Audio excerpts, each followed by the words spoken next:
2014-cü ilin avqustun 29-da Füzuli İskəndərovun böyük qızının toyu olur. Bəlkə də ömrünün ən xoş günlərinin birində.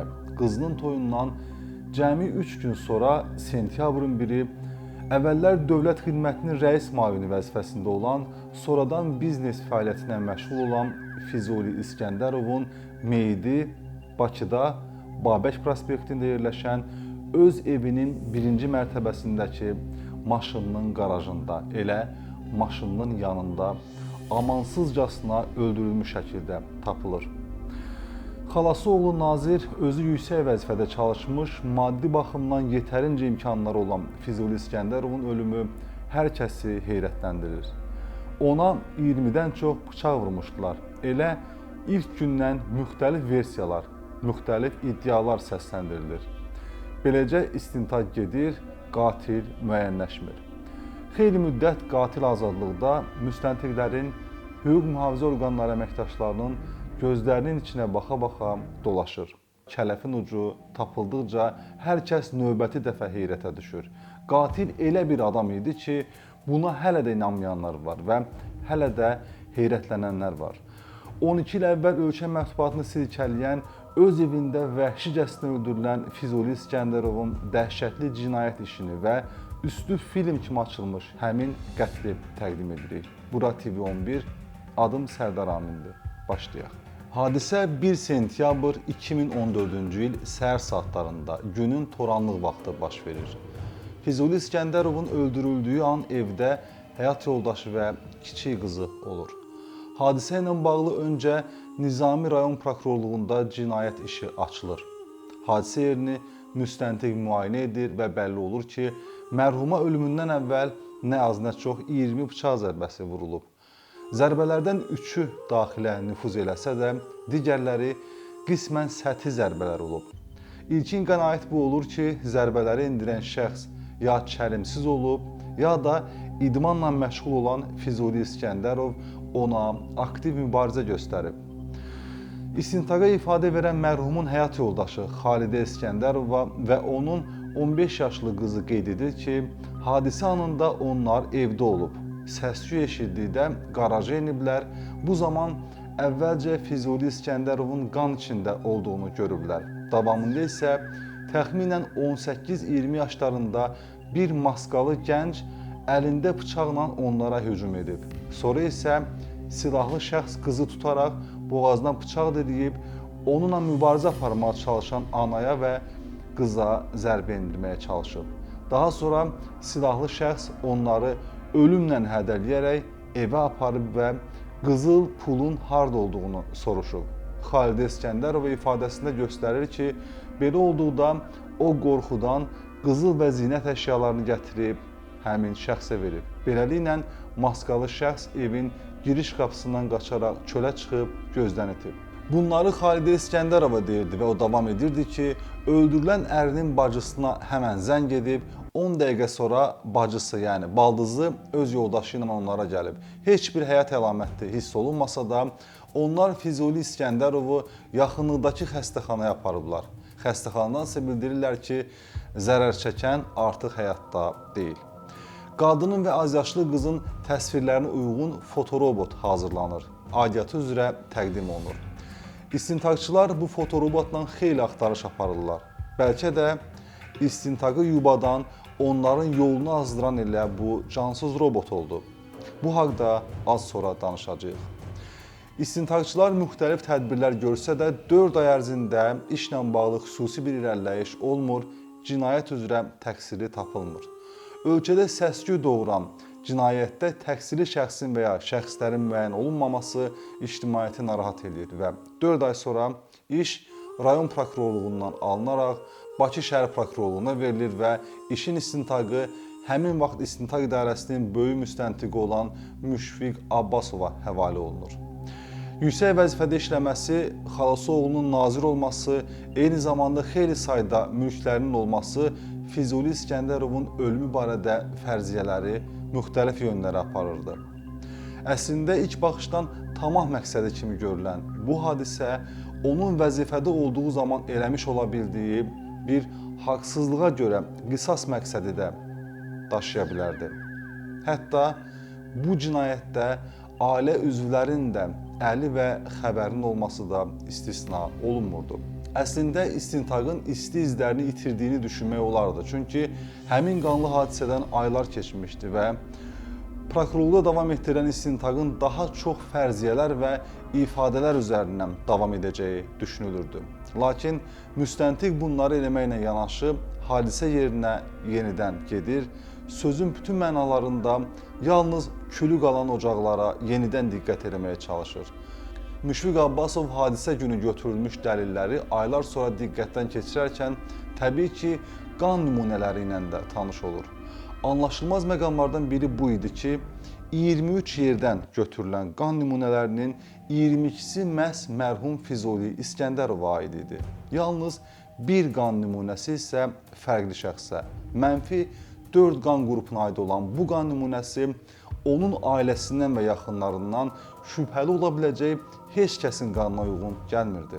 İstintaqın ikinci fazasında cəncərə salan məqamlardan da məhz biri bu idi, qan məsələsi. Qan nümunəsi onu göstərirdi ki, hadisəni törədən şəxsdən düşüb. Bu ehtimal da ailə üzvlərinə yönəlmiş şübhələri aradan qaldırırdı. Evin barısının yaxınlığında nəm torpaq üzərində 2 ayaq izi də var idi. Təbii ki, qətl törədilən gün var idi bu izlər və həmin zamanda müstəntiq ayaq izlərini sənədləşdirmişdi. İdman ayaqqabısından qalmış izlər barının üzərindən içəri hoplanan şəxsə aid olduğu görünürdü. Ən maraqlı məqamlardan biri bu idi ki, hadisə günün anının detalları üçün yaxınlıqdakı bütün kameraların görüntüləri incələnmişdi. Lakin həmin gün nə evə yaxınlaşan, nə də hadisədən sonra evdən uzaqlaşan bir şəxs gözə dəymirdi. Sanki kimsə gözə görünməz bir varlıq hansısa bir deşikdən evə sızaraq hadisəni törədir, sonra da səssiz gəldiyi yerdən də çıxıb gedir. Kamera məsələsində də istintaqçıları şübhədə saxlayan bir an qalmışdı. Evin darvazası qarşısında bir bucaq kameraya düşmürdü və bu bucaq yaxınlıqdakı su çəninin yerləşdiyi ərazini də əhatə edirdi. Ehtimal olunurdu ki, cani məhz həmin kör bucaqla diqqətdən yayına bilib. Bu qədər boşluqlara rəğmən müstəntiqi narahat edən məsələlərdən biri də mərhumun həyat yoldaşı Xalidə İskəndərova və qızının ifadələri arasındakı bəzi ziddiyyətlər idi. Eyni zamanda mərhumun həyat yoldaşının özünün ilkin və sonrakı ifadələri arasında da ziddiyyətlər var idi. Məhz bu ziddiyyətlər də cinayətin şaxələrini yenidən evə doğru yönəldirdi. İfadədə ziddiyyət nəyinsə üstünü örtməyə çalışmaq haqlı adamın hərəkətləri deyil. Müstəntiqi də məhz bu məqamlar narahat edirdi. Xalidə İskəndərova sanki mərhum ərinin qatilinin tapılması üçün yox, müstəntiqin bircə ondan şübhələnməməsi üçün çalışırdı. Bütün alibilərini hadisənin özü ilə əlaqəsinin olmamasına, hadisə yerindən tapılmış, bəlkə də təqdim olunmuş bəzi detalları yenidən müstəntiqin diqqətinə çatdırmağa, bununla da sanki müstəntiqin onun üçün qurulmuş bir oyundan kənara çıxmasının qarşısını almağa çalışırdı. Belə olduqda müstəntiq ekspertiza təyin edir və Xalidə İskəndərlinin əlindəki yara ilə, hansı ki o həmin oğru ilə, qatil ilə əlbəyaxa zamanı aldığını iddia edirdi. Həkim rəisdir buna görə, çünki Xalidə İskəndərova ifadəsində demişdi ki, qatilin bıçağını əlindən almağa çalışarkən bıçağın tiyəsi onun əlini kəsmişdi. Məhkəmə tibbi ekspertizası məhz bıçaq zədəsinin Xalidə İskəndərovanın dediyi şərtlər altında, həmin şəraitdə və qatillə onun dediyi mübarizə şəraitində alınıb-alınmamasını müəyyən edəcəkdir. Və müəyyən edir, bəlli olur ki, ekspertizanın rəyi ilə Xalidə İskəndərovanın iddiası tamamilə əksdir. Ekspertiza onun dediyi şərtlər altında, dediyi formada həmin zədənin almasının mümkün olmadığını deyir. Müstəntiq belə bir fərziyyəni də formalaşdırır ki, bəlkə elə hadisəni Xalidə İskəndərova özü törədib. Lakin həyətdəki ayaq izləri, tapılan mənfi 4 qan nümunəsi, qızının verdiyi ifadələr, hazırlanmış fotorobot Xalidə İskəndərovanın ərini öldürməsi faktını təkzib edirdi. Bütün bu suallar qarşısında qalan müstəntiq Müşfiq Abbasov təbii ki, tərk silah olmur. Yenidən hadisə yerinə gedib Xalidə İskəndərova ilə söhbət eləmək, baş verənləri, ola biləcəkləri, deyilənləri və öz fərziyyələrini hadisə yerində bir daha canlandırmağa çalışır. Məhz bu ümidli cəhddən sonra dəhşətli məqamlar yavaş-yavaş üzə çıxmağa başlayır. Müstəntiq düşünür ki, hadisənin üzərindən artıq 5 ay keçsə də, ilkin müstəntiqin gözündən yayılmış detalları yenə də görmək və tapmaq mümkündür. Beləliklə, müstəntiq yenidən hələ ki zərər çəkmiş kimi tanınan Xalidə İskəndərova ilə hadisə yerində olur, ona bir daha hadisəni göstərə-göstərə danışmasını təklif edir, protokollaşdırır. Bu zaman müstəntiq əmin olur ki, onun danışdıqlarında, göstərdiklərində bir uyğunsuzluq var. O çox soyuqqanlıdır və müstəntiqin bütün iddialarını, bütün ipucularını məhv eləməyə, yalnız bir istiqamətə aparmağa çalışır. Əslində isə əri müəmmalı bir şəxs tərəfindən öldürülən qadın müstəntiqdən nicat gözləməli idi. Ona kömək eləməyə çalışmalı idi. Müstəntiq evin quruluşuna fikir verir. Qaraj evin altındadır, ikinci mərtəbə yaşayış üçün, mansard isə idman trenajör zalı kimi nəzərdə tutulub. Müstəntiq yuxarı baxış keçirəndə Füzuli İskəndərovun idman zalında onun paltarlarını, ayaqqabılarını görür. Ayaqqabılardan birinin isə tayının olmadığı diqqətini çəkir. Sağ tay yox idi. Müstəntiq qadından soruşur ki, bəs bunun bir tay hardadır? Qadın cavab verir ki, elə buralarda olar, yəqin harasa düşüb qalıb. Hər ehtimala müstəntiq ayaqqabını götürür. Qətl baş verən gün barının yanında nəm torpaq üzərində qalmış ayaq izlərinin şəkli ilə müqayisə etdikdə görür ki, bunlar eyni ayaqqabıya aid izlərdir. Naxışlar, ölçüsü və s. həmin evdə tapılan takeş ayaqqabıya uyğundur. Ən primitiv həqiqət isə bu idi ki, izlərin hər ikisi ayaqqabının sağ tayına aid idi. Lakin bardan hoplanan adam ayaq izləri olsaydı, təbii ki, hər iki ayaqqabının izi də olmalıydı. Az əvvəl müstəntiqin idman zalında tapdığı ayaqqabı isə sol tay idi. Müşfiq Abbasov növbəti dəfə evin arxasına keçərkən bir daha diqqətlə ətrafa baxdıqda orada köhnə bir ocaq yeri görür.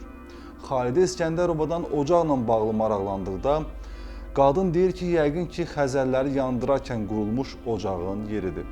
Müstəntiq isə hər ehtimala bir çöp götürüb ocağı da, köhnə ocağı da qarışdırır, külü qurdalayır və küldən də nümunə götürür. Bəlli olur ki, həmin yerdəki kül məhz itən ayaqqabıya, ayaqqabı tayının daha doğrusu külüdür. Ayaqqabının barıdan tullanarkən iz saldığı sağ tayı yandırılmışdı. Cinayətin evdə baş vermə ehtimallarını uzaqlaşdıran, onu başqası tərəfindən törədildiyi göstərən digər sübut qan nümunəsi idi və müstəntiq bu sübutda da bir fərqlilik sezmişdi. -4 qan qrupuna sənədə qeyd edildiyi yazıda qəribə bir fərqlilik var idi. Digər bütün nümunələri eyni şəxs sənədləşdirmiş, yalnız 4-cü qrup qanı ayrı adam, ayrı bir xətt rəsmləşdirmişdi. Müstəntiq düşünür ki, bəli, bu mümkündür. Qətl günü hadisə yerinin müayinəsi zamanı əməliyyatçı və başqaları müstəntiqə kömək eləmiş ola bilər. Onun istəyi ilə nümunələrin qeydə alınmasına kömək eləmiş olması mümkündür. Amma niyə məhz bircə fərqli qan nümunəsini fərqli insan qeydə alıb? Bu məqam müstəntiqi düşündürür. Çünki mərhuma aid 22 qan nümunəsi qeydə alan müstəntiq xüsusilə fərqli olan yeganə qan qrupunu da özü qeyd edərdi. Buradakı müəmma da müstəntiqin müəyyən şübhələrini artırır. Bütün bu şübhələri əsaslandıran və fundamentallaşdıran ifadələrdən biri isə evin böyük qızından, atasının ölümündən 3 gün əvvəl toyu olmuş qızından gəlir. Qız nə qədər qəribə olsa da deyir ki, bəli, atamın ölümündə mən anamdan şübhələnirəm. Hərçənd istintaqın ilkin mərhələsində ailənin əvvəlki durumu, ər-arvad arasındakı problemlər həssaslıqla araşdırılmamışdı. Müstəntiq Müşfiq Abbasov evin böyük qızı ilə bu məqamları araşdırarkən qız deyir ki, atamla anam arasında mütəmadi, ağır davalar və problemlər yaşanıb. Bütün bunların ilk səbəbi budur ki, atam ana tərəfimin adına heç bir mülk, ev rəsmiləşdirməsə də öz bacılarının, yəni biblərimin yoldaşlarının və ata tərəfdən qohumlarımın adına rəsmiləşdirib. Böyük qız həmçinin onu da deyir ki, bütün bunlar anamı özündən çıxarırdı. Anam həm də emosional bir adam idi. Bir dəfə mübahisə zamanı mənim baldırıma bıçaq vurub. Uzaqdan atdığı bıçaq baldırıma batıb. Atamın tövsiyəsi ilə xəstəxanada başqa adla, güya hamamda çimərkən yıxılmışam və baldırıma kafel batıb deyərək müalicə olundum və ayağıma bir neçə tikiş atıldı. Dərhal həmin xəstəxanaya sorğu göndərilir və xəstəxanadan belə bir hadisənin qeydə alındığı təsdiqlənir. Müstəntiq bununla bağlı da məhkəməyə tibbi ekspertizası təyin edir. Ekspert həmin zədənin uzaqdan atılan iti alətlə qazanılması barədə rəy verir. Qızın ifadəsindəki daha bir məqam bir çox məsələlərin fövqünə qalxır. Qız deyir ki, atasının başqa yerdə sevgilisi, yəni mütəmadi birlikdə olduğu bir qadın da var. Proqramımız zaman limitini aşdığından verilişi burada saxlamağa məcbur oluruq. Proqramın davamını isə buradan izləyə bilərsiniz. Və nəzərə alın ki, proqramın davamını təxminən qısa bir müddətdən sonra, bir gün sonra artıq qeyd etdiyimiz hissədə yerləşdirilmiş olacaq. Özünüzə yaxşı baxın.